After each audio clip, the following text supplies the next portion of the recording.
Pierre reçut un reproche dans Galates 2:11, où Paul réprimanda Pierre. Il y avait en Pierre quelque orgueil caché. Aussi le Seigneur utilisa Paul pour briser son orgueil.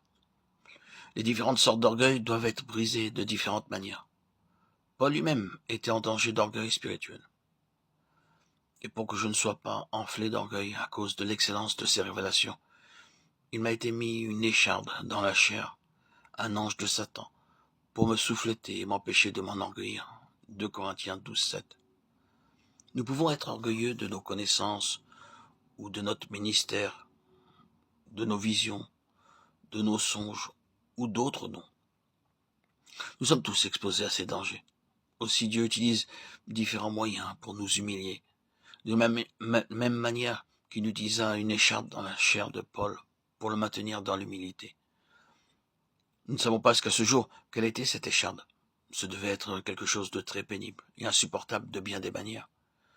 Dieu peut utiliser bien des moyens et des chemins dans sa souveraineté pour nous garder dans l'humilité lorsque nous sommes bénis. De la même façon, David devint orgueilleux de ses victoires et il dut être humilié. 2 Samuel 24:1-4. Dieu a sa propre manière pour briser chacun de nous. David lui-même en témoigna dans 1 Samuel 17:47, déclarant très hardiment qu'il n'avait pas à compter sur l'épée ou sur aucune autre arme, mais sur Dieu. Malgré cela, après avoir remporté bien d'autres batailles par la puissance du Seigneur, il voulut s'enorgueillir en dénombrant son peuple pour montrer aux autres que dans son royaume, il y avait beaucoup d'hommes puissants et valeureux pour vaincre l'ennemi. Il commanda à Joab de dénombrer le peuple. Joab lui rappela qu'il n'avait remporté aucune bataille par sa propre force ou par la force de son armée, mais que c'était le Seigneur qui avait combattu pour lui. Cependant la parole du roi prévalut et Joab dénombra le peuple jusqu'à ce que la colère de Dieu s'abattît sur David et qu'il l'amena sur l'aire de bataille de Samuel 24:15-16 pour briser son orgueil. Un aire de bataille est un endroit où les hommes séparent le grain de la balle.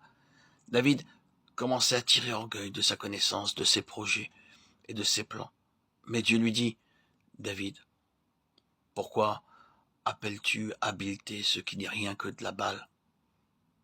Il devait être amené à l'aire de bataille pour être humilié, vidé, et pour briser et chasser sa force et son indépendance.